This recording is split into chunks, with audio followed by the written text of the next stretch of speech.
있죠. 근데 그 제3의 전쟁이 대만이 된다든가 한반도가 된다든가 이러면 이제 미국도 다급해질 수밖에 없는 거죠. 자, 2부에서는 좀 더 깊이 좀 다뤄볼 생각인데요. 자, 박종훈의 경제한방 이 국립외교원 미주연구부 민정훈 교수님과 함께 하고 있습니다.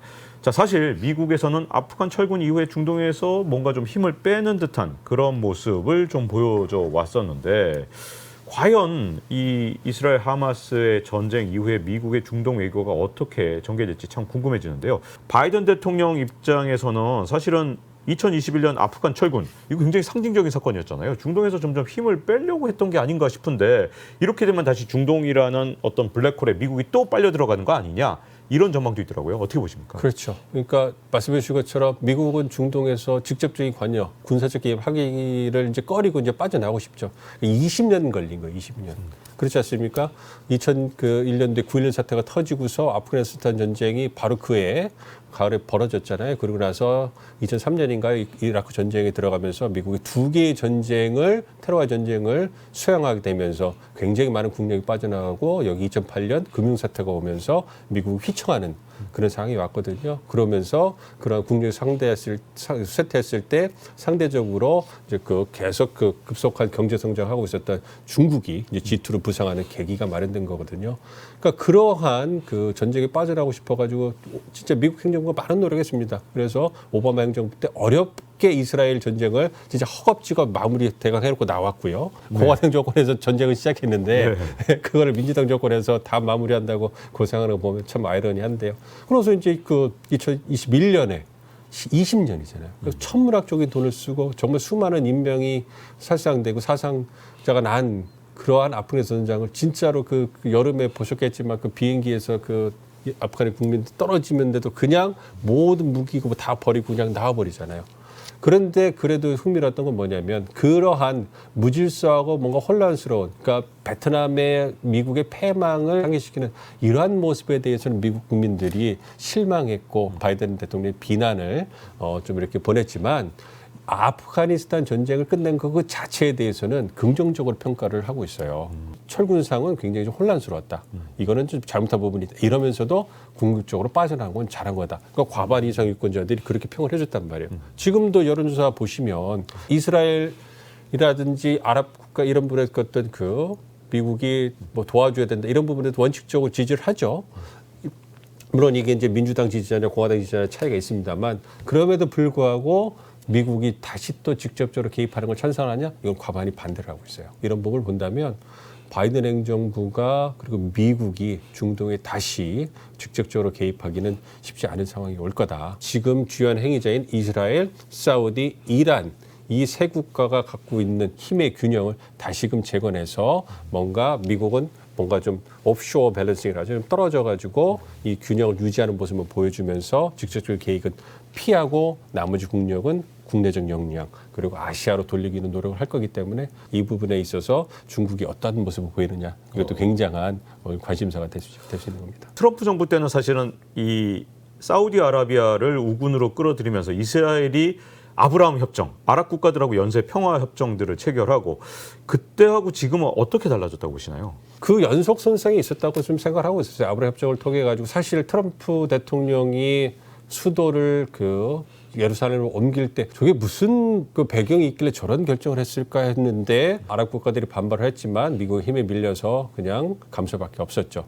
근데 이거에 더 나가가지고 이제 이스라엘에 선물을 줬으니 이스라엘에게 싸우려든지 아랍 국가와 잘 지내는 게 필요하다. 이래가지고 이제 미국이 또 끌어당겼단 말이에요. 그러면서 아브라함 협정도 만들어졌고 이제 바이든 행정부 들어와서 JCPOA 이라크 협정을 다시 회복하고 싶었잖아요. 그래서 이란과의 관계를 좀 보완하고 싶었는데 그게 잘 안 됐단 말이에요. 그렇기 때문에 이제는 이스라엘과 사우디와의 관계를 좀 정상화시켜가지고 이제 그런 중동에서의 평화 무드를 좀 이어가고 싶었는데 나름 미국 행정부에서는 직접적인 개입은 하지 않지만 트럼프 행정부가 잘한 걸 받아들이면서 바이든이 이어나가려 했는데 이러한 부분에서 통제할 수 없는 외생 변수가 발생해가지고 하마스가 공격하면서 미국이 공들인 게 많이 깨지게 돼서 굉장히 가슴이 아플 거다 생각하고 있습니다. 이스라엘 사우디 수교 문제 바이든 정부가 정말 공들였잖아요. 근데 이게 잘 안 되면 외교 천재라고 사실은 바이든 대통령이 처음 취임했을 때 그런 평가가 정말 많았는데 그러면 외교적으로 이걸 사실상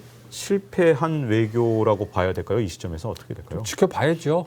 지금 진행 중인 사안이고요. 사실 21세기에 그러니까 저희가 백주 대낮에 이 재래식 전쟁이 두 번이나 벌어질 거라 누가 생각했습니까? 우크라이나 그 전쟁도 마찬가지거든요. 저도 그때 기억을 해요. 다른 이제 언론사하고 사전 인터뷰를 하면서 얘기를 했던 게 설마 전면전을 하겠습니까? 그 푸틴이 아무리 그래도 그냥 과거 이제 그 했던 것처럼 그냥 크림반도 병합식으로 해가지고 그런 식으로 가지 않을까요? 근데 그 다음에 얼마 지나서 바로 이제 전면전으로 그 공격 그 전쟁이 일어나가지고 뭐 이스라엘 그 하마스 전쟁, 하마스가 이렇게 육해공으로 이렇게 치밀하게 그 상당한 기간의 그떤 훈련을 통해 가지고 복합적으로 공격할 줄 누가 알았습니까? 그래서 그런 부분에서 사실 바이든 행정부가 공을 들이고 굉장히 세밀하고 체계적으로 어떤 그 중동 정책을 만들어 오고 있던 건 사실이에요. 근데 이제 통제할 수 없는 그러한 큰 사건이 터졌기 때문에 일시 중단된 거다. 그렇지만 이 전쟁이 그 어느 정도 마무리됐을 때 그럼 그 이후에 그럼 이스라엘과 사우디와 다른 지역 국가들의 어떤 이해관계가 많이 변할 것이냐. 또 그건 아니거든요. 이스라엘이 얼마만큼의 보복을 하느냐 이게 중요한 거죠. 그렇게 한다면 다시 좀 시간이 좀 흐른 후에 미국이 다시 손을 뻗쳐가지고 이스라엘과 사우디 관계를 그 다시 이제 복원하는 데 있어서는 큰 무리는 없지 않을까 생각합니다.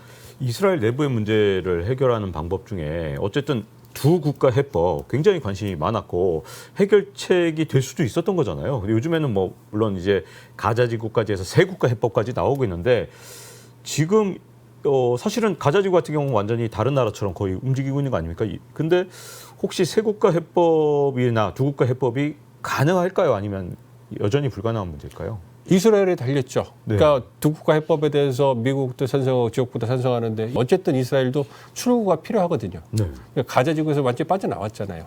그렇기 때문에 그런 부분에서 그리고 역사적으로 거기는 원래 자기들 땅이 아니라 팔레스타인에 살고 있던 데인데 그렇기 때문에 그런 부분에서 이스라엘도 미국이라는 국제사회의 압박이 있고 뭔가 전략적으로 변화될 수 있는 뭔가 그 분위기가 형성이 된다면 충분히 가능할 수 있지 않을까 생각합니다. 지금까지 왜 이런 두 국가 해법이나 이런 걸 이스라엘은 강력하게 반대를 해온 걸까요? 어차피 가자지구는 특히 자기들이 통제하기도 어려운 상황이었었는데.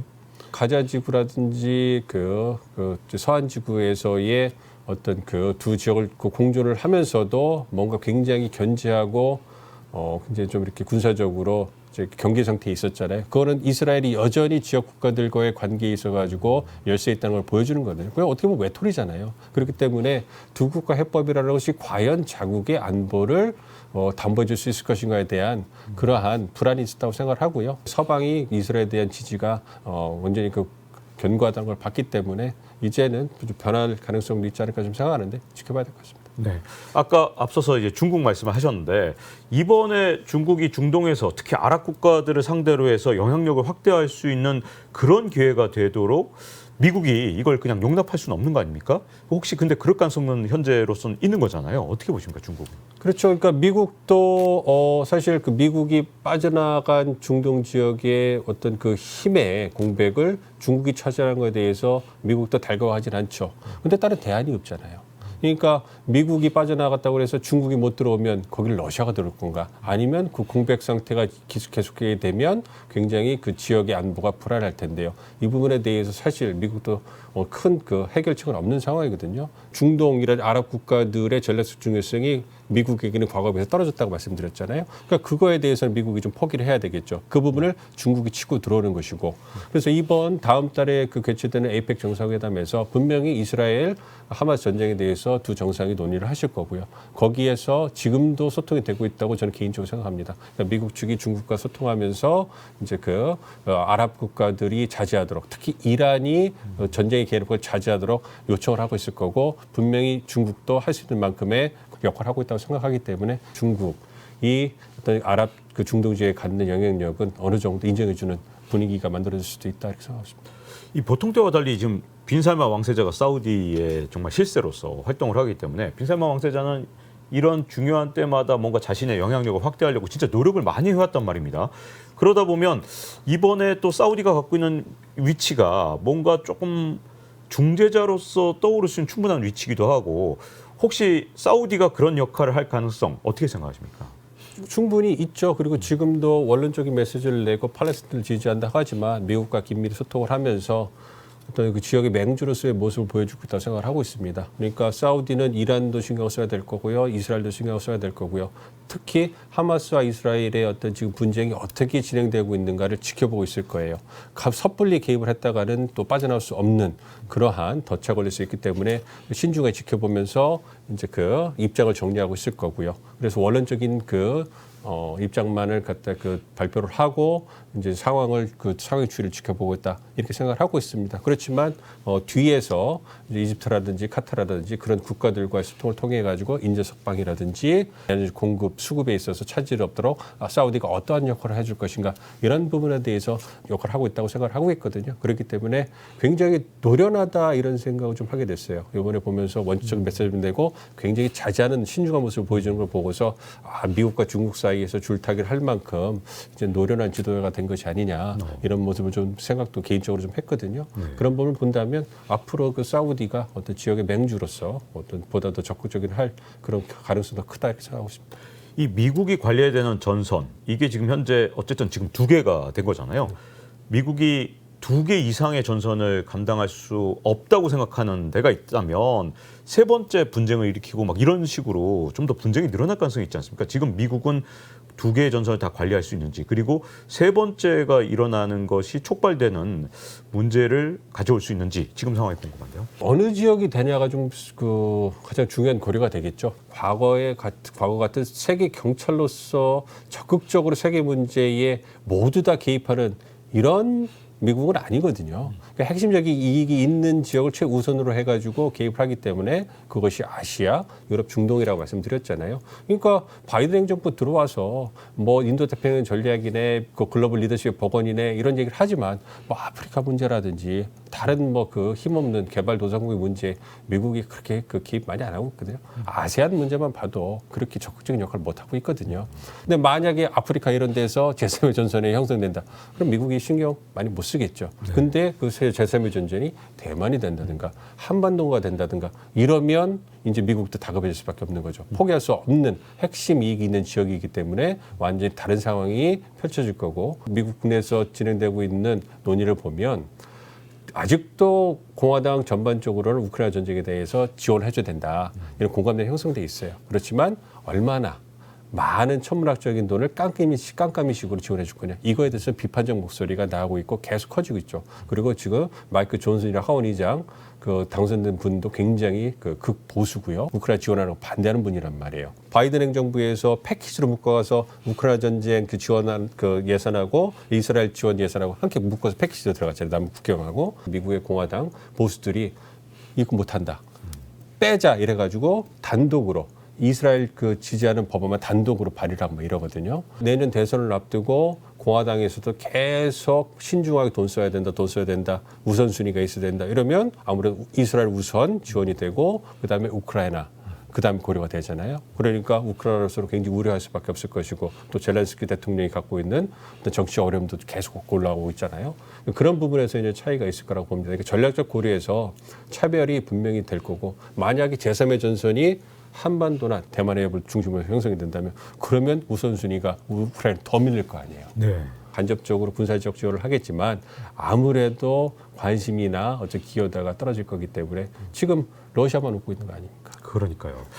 자, 이게 또 이 국제 문제뿐만 아니라 미국이 이제 내년에 대선이다 보니까 또 이것도 궁금해집니다. 뭐 미국 사람들은 워낙 나라박 이슈에 대해서 전혀 관심이 없는 그런 특성이 있다 하더라도 워낙 박빙이다 보니까 이제 지금 아주 조금의 표심 변화도 두 후보가 다 굉장히 고민이 많을 것 같아요. 바이든 대통령이든 아니면 트럼프 전 대통령이든. 근데 혹시 이 외교 시험 때 오른 바이든 외교의 성과 앞으로 대선에 영향을 줄까요? 어떻게 될까요? 중요한 포인트를 말씀해 주셨어요. 미국 유권자들이 관심이 없어요. 대외 문제에 대해서.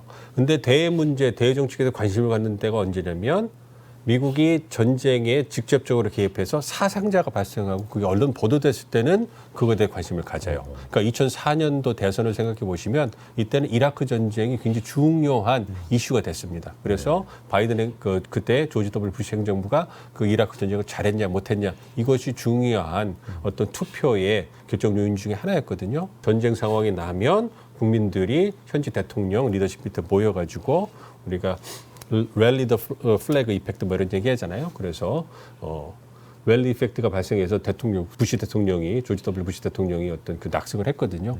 뭐 그런 부분을 고려해 본다면 만약에 우크라이나 전쟁은 들어가지 않을 게 분명하잖아요. 그런데 이스라엘 전쟁에 확전이 돼서 미군이 불가피하게 개입을 하게 되고 이것이 확전이 돼가지고 미국이 빠져나올 수 없는 중동 전쟁의 늪에 다시 들어가게 되면 그러면은 내년 대선에서 영향을 미치겠죠. 네. 그렇지 않는 한은 뭐 경제 문제가 가장 중요한 화두가 될 거다 이렇게 생각하고 있습니다. 네. 자, 이렇게 국립외교원 미주연구부 민정훈 교수님과 함께 현재 이제 미국과 그다음에 전 세계의 전략 과연 어떻게 바뀌어 나갈지 이스라엘과 관련해서 살펴봤습니다. 이렇게 나와주셔서 감사드립니다. 네, 감사합니다. 고맙습니다.